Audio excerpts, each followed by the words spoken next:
नमस्कार। आज हम एक ऐसी दुनिया में उतर रहे हैं जहां साए लंबे होते हैं और जंगल की खामोशी चीखती है। हाँ, बिल्कुल। हमारे पास black forest a horror novel का एक विस्तृत हिंदी रिव्यू है और आज हम इस स्रोत के जरिए समझने की कोशिश करेंगे कि ये किताब पाठकों को क्यों इतना डराती है। और इस डर के पीछे छिपा क्या है ना? हाँ, जर्मनी का ब्लैक फॉरेस्ट। सिर्फ नाम ही काफी है मन में एक अजीब सी सिहरन पैदा करने के लिए, है ना? बिल्कुल, नाम में ही कुछ है। तो चलिए देखते हैं इस रिव्यू में क्या खास बातें सामने आती हैं। बिल्कुल। ये स्रोत यानी ये समीक्षा सिर्फ कहानी का सार नहीं देती, ये एक तरह से उस किताब का एक्सरे है। अच्छा। ये हमें बताती है कि लेखक ने डर का माहौल कैसे बनाया, कहानी के कौन से पहलू सबसे ज्यादा असरदार है और लेखन शैली में ऐसा क्या है जो पाठक को बांधे रखता है। तो हमारी कोशिश यही रहेगी कि इस समीक्षा के जरिए उन मुख्य नुक्तों को समझें। हाँ, जो इस किताब को रिव्यूअर की नज़र में एक यादगार हॉरर अनुभव बनाते हैं। ठीक है, तो सबसे पहले बुनियादी जानकारी। समीक्षा बताती है कि किताब का शीर्षक है black forest a horror novel. लेखक के तौर पर एल मैकिनी का नाम दिया गया है। हालांकि एक नोट ये भी है कि अलग अलग संस्करणों में शायद लेखक का नाम भिन्न हो सकता है। हाँ, ये मुमकिन है। जहां तक जॉनर का सवाल है, समीक्षा इसे हॉरर, थ्रिलर और मिस्ट्री इनका संगम देखती है। तीनों का मेल। और मुख्य विषय क्या है? स्रोत के अनुसार ये है डर का मनोविज्ञान, अनजाना रहस्य, प्रकृति की वो अंधकारमय शक्ति। हाँ। और इंसान के अपने अंदर का संघर्ष। अच्छा, और कहानी की शुरुआत जैसे समीक्षा बताती है काफी जानी पहचानी लगती है, लेकिन शायद यही उसकी ताकत है। हाँ, ऐसा लगता है।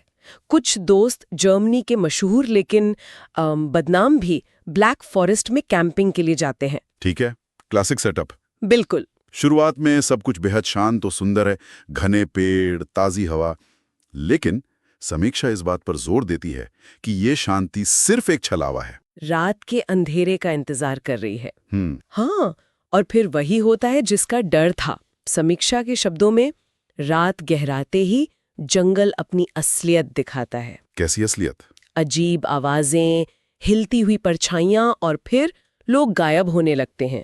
ओहो। किरदारों को ये महसूस होने लगता है कि वो किसी साधारण जंगल में नहीं, बल्कि किसी प्राचीन श्रापित जगह पर आ गए हैं। श्रापित जगह। समीक्षा एक स्थानीय दंत कथा का भी जिक्र करती है, एक ऐसी चुड़ैल या आत्मा के बारे में जिसे सदियों पहले इसी जंगल में मारा गया था। अच्छा। और अब वो उन सब से बदला लेती है जो उसके क्षेत्र में घुसपैठ करते हैं। दिलचस्प बात यह है कि समीक्षा कैसे इस जंगल को महज एक लोकेशन नहीं बल्कि कहानी का एक सक्रिय किरदार मानती है। जंगल खुद एक किरदार? हाँ। ये हॉरर में एक स्थापित तकनीक है, आइसोलेशन, एक बंद जगह जहां बाहरी मदद नामुमकिन हो। सही। लेकिन समीक्षा के अनुसार इस किताब में जंगल सिर्फ डरावना नहीं है, वो सांस लेता हुआ महसूस होता है। उसकी अपनी इच्छाएं हैं, अपना गुस्सा है। मतलब सिर्फ पेड़ और अंधेरा नहीं? नहीं, बिल्कुल नहीं, एक जीवित द्वेषपूर्ण शक्ति।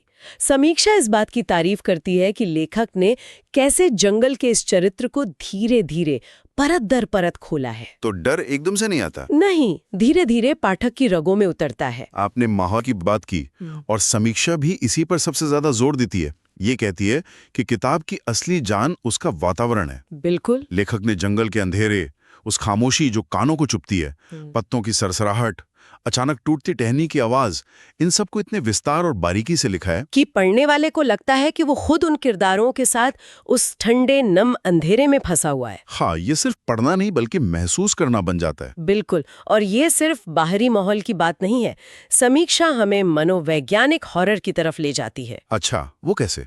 ये सवाल उठाती है, क्या वो अजीब आवाजें और साए सच में किसी बाहरी शक्ति के कारण है या ये थके हुए डरे हुए मन का वहम है?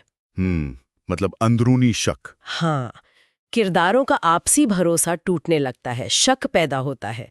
समीक्षा के अनुसार यही दुविधा डर को कई गुना बढ़ा देती है। क्योंकि अब खतरा सिर्फ बाहर नहीं, अंदर भी है, किरदारों के अपने मन में। बिल्कुल सही। तो ये जो मनोवैज्ञानिक पहलू है, समीक्षा इसे कैसे देखती है?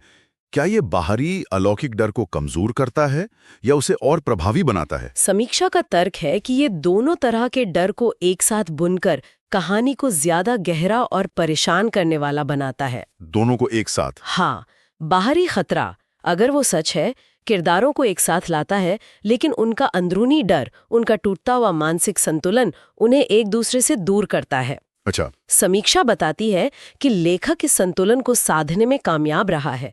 पाठक लगातार इस उलझन में रहता है कि असल खतरा क्या है, जंगल की आत्मा या इंसान का अपना पागलपन। और यही उलझन हॉरर को ज्यादा स्थायी बनाती है। बिल्कुल।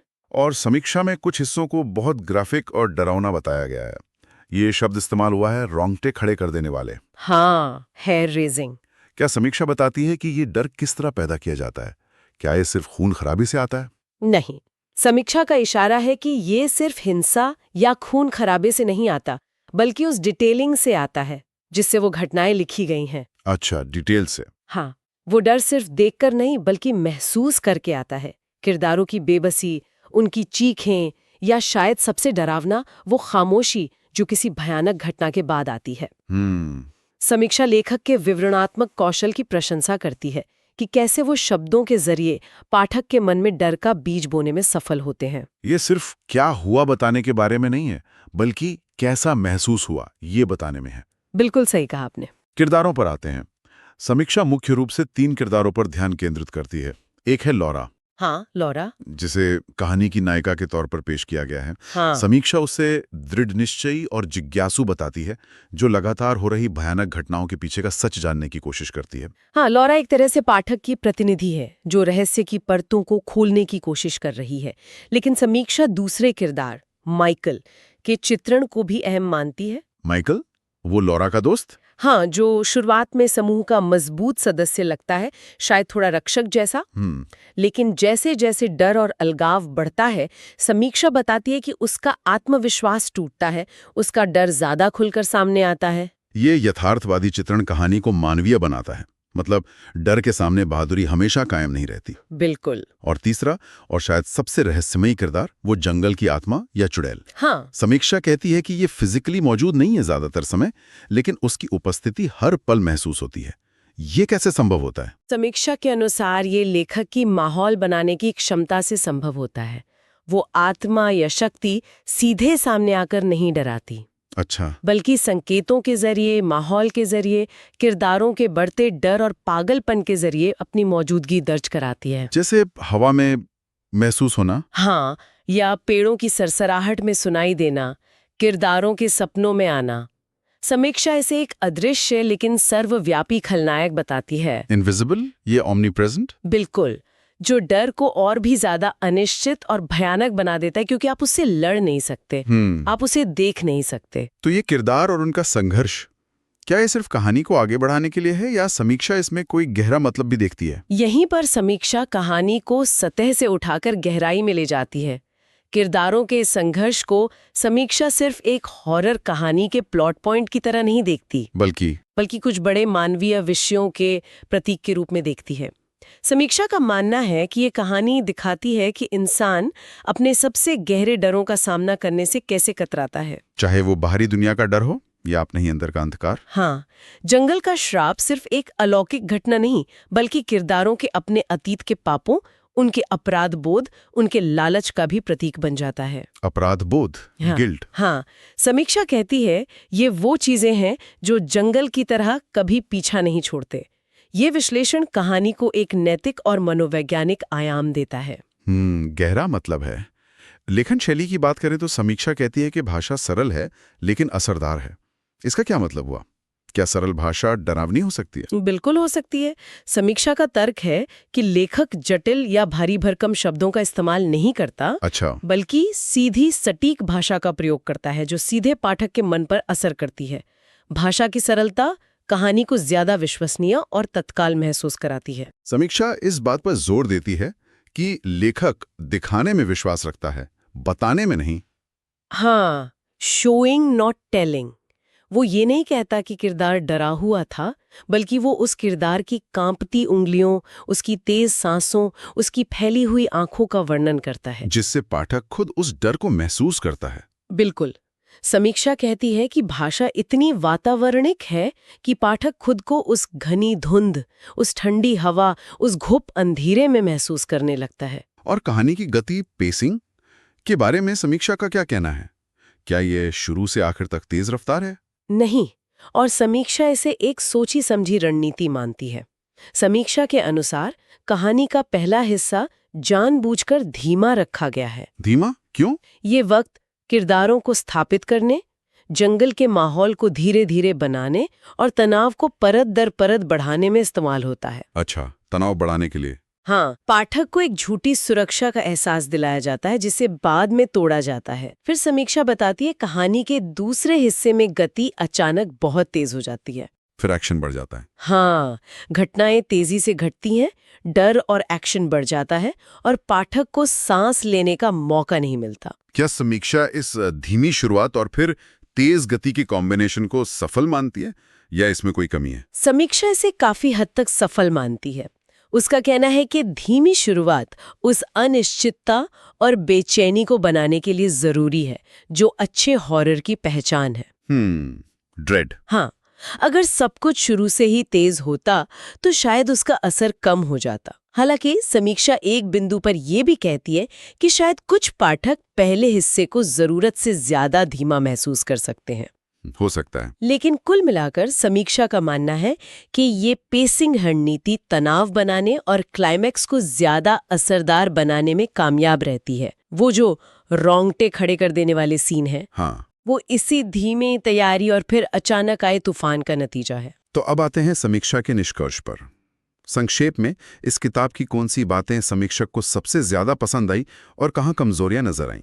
अच्छी बातों में समीक्षा सबसे पहले और सबसे ज्यादा मजबूत वातावरण और सेटिंग की तारीफ करती है। ब्लैक फॉरेस्ट का चित्रण, वो तो किताब की रीढ़ है। बिल्कुल। दूसरा, समीक्षा लगातार बने रहने वाले तनाव और डर के एहसास को सराहती है। कहानी आपको आराम से बैठने नहीं देती। तीसरा, मनोवैज्ञानिक और अलौकिक डर का जो मिश्रण है, समीक्षा उसे बहुत प्रभावी मानती है कि ये सिर्फ एक भूत की कहानी नहीं बल्कि इंसानी मन की कहानी भी बन जाती है। हाँ, बिल्कुल। और कमजोरियों में, जैसा मैंने पहले कहा, समीक्षा हल्के से इशारा करती है कि कहानी के कुछ हिस्से, खासकर शुरुआत में, थोड़े खिंचे हुए लग सकते हैं। गति धीमी महसूस हो सकती है। हाँ, और दूसरी मुख्य आलोचना है अंत को लेकर। समीक्षा कहती है कि अंत थोड़ा ओपन एंडेड है। ओपन एंडेड मतलब सारे रहस्य पूरी तरह नहीं खुलते। हाँ, कुछ सवाल बिना जवाब के रह जाते हैं। ये ओपन एंडेड अंत हॉरर में ये अक्सर देखने को मिलता है। समीक्षा इसे किस तरह देखती है? क्या ये कहानी की एक कमी है या एक खूबी? समीक्षा इसे एक दो-धारी तलवार की तरह देखती है। वो मानती है कि कुछ पाठक जो हर सवाल का स्पष्ट जवाब चाहते हैं, उन्हें यह अंत शायद अधूरा या असंतोषजनक लगे। लेकिन समीक्षा ये भी तर्क देती है कि हॉरर जॉनरे में, खासकर इस तरह के माहौल वाले हॉरर में, एक खुला अंत रहस्य और डर की भावनाओं को कहानी खत्म होने के बाद भी पाठक के साथ बनाए रखता है। ये पाठक को सोचने पर मजबूर करता है। बिल्कुल। तो समीक्षा इसे पूरी तरह से नकारात्मक नहीं मानती, बल्कि पाठक की पसंद पर छोड़ देती है। समीक्षा ने किताब को क्लासिक हॉरर अनुभव और इंसान के मन के अंधेरे कोनों की यात्रा कहा है। ये काफी बड़ी बातें हैं। इसका क्या मतलब निकाला जाए? इन शब्दों से समीक्षा ये जता रही है कि ये किताब सिर्फ तात्कालिक डर पैदा करने वाली कहानी नहीं है। क्लासिक हॉरर अनुभव का मतलब है कि ये जॉनर के स्थापित नियमों का सम्मान करती है। माहौल, रहस्य, बढ़ता हुआ तनाव। सही। लेकिन इंसान के मन के अंधेरे कोनों की यात्रा ये दिखाता है कि समीक्षा इससे उससे भी गहरा मानती है। ये कहानी डर के बहाने इंसान की कमजोरियों, अपराधबोध और शायद उसकी क्रूरता की क्षमता को भी टटोलती है। ये सिर्फ बाहरी दानव की नहीं, अंदर के दानव की भी कहानी है। बिल्कुल। समीक्षा ने इसकी तुलना द ब्लेयर विच प्रोजेक्ट और द रिचुअल जैसी फिल्मों से भी की है। ये तुलना हमें किताब के बारे में क्या बताती है? ये तुलना बहुत महत्वपूर्ण है। ये दोनों फिल्में मुख्य रूप से अपने माहौल, मनोवैज्ञानिक तनाव और अज्ञात के डर पर फोकस करने के लिए जानी जाती हैं। हाँ, उनमें मॉन्स्टर अक्सर दिखता नहीं। हाँ, लेकिन उसका खौफ हर जगह होता है। तो इस तुलना से समीक्षा उन पाठकों को एक इशारा दे रही है जिन्हें एक्शन या जंप स्केयर से ज्यादा धीरे धीरे बनने वाला माहौल पर आधारित और मनोवैज्ञानिक हॉरर पसंद है। अच्छा, एटमॉस्फेरिक हॉरर पसंद करने वालों के लिए। बिल्कुल। ये बताता है कि किताब का फोकस डराने के लिए माहौल और अनिश्चितता पर ज्यादा है। और अंतिम रेटिंग? समीक्षा ने किताब को 5 में से 4.3 की रेटिंग दी है। 4.3 ये तो काफी मजबूत रेटिंग है। हाँ बिल्कुल। समीक्षा ये स्पष्ट करती है कि ये रेटिंग मुख्य रूप से किताब के बेहद सफल वातावरण निर्माण, लगातार बने रहने वाले डर और मनोवैज्ञानिक गहराई के लिए है। कमजोरियों के बावजूद? हाँ, कमजोरियों, धीमी गति के कुछ हिस्से, खुला अंत के बावजूद समीक्षा इसे हॉरर के शौकीनों के लिए, खासकर एटमॉस्फेरिक हॉरर पसंद करने वालों के लिए एक जरूर पढ़ने लायक किताब मानती है। तो इस पूरी चर्चा का सार ये है कि ये समीक्षा ब्लैक फॉरेस्ट को एक ऐसी हॉरर नोवेल के रूप में देखती है जो अपने घने, डरावने माहौल और इंसानी मनोविज्ञान की गहरी समझ के बल पर पाठक को जकड़ लेती है। हाँ, ये सिर्फ जंगल में भूत प्रेत की कहानी नहीं, बल्कि डर, अपराध बोध और हमारे अपने अंदर छिपे अंधेरे से रूबरू होने का एक अनुभव है, जैसा कि समीक्षा हमें बताती है। बिल्कुल। और ये समीक्षा हमें एक दिलचस्प सवाल के साथ छोड़ जाती है, जिस पर पाठक किताब पढ़ने के बाद भी विचार कर सकता है। क्या सवाल? ये जो ब्लैक फॉरेस्ट जैसी अनजानी रहस्यमयी जगहों का डर हमें अपनी ओर खींचता भी है और डराता भी है।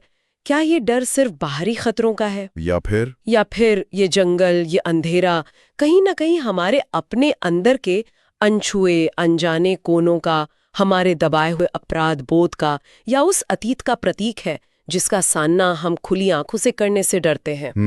ये सोचने वाली बात है। और इसी गहरे सवाल के साथ इस समीक्षा पर हमारी आज की ये खोजबीन यहीं समाप्त होती है।